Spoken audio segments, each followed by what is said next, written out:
Alright, this video is about how to remove a commercial handle. It's like in the office.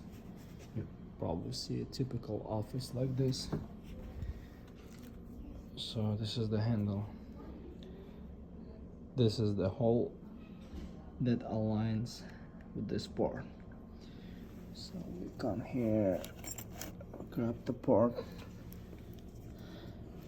I was rekeying this part, that's why I took it with me. So we come here and put it back, and then need to align this, and then have a key. Oops, let me take it this way. Sorry about that. Okay, key fully inserted, and then just slightly turn it and then push it.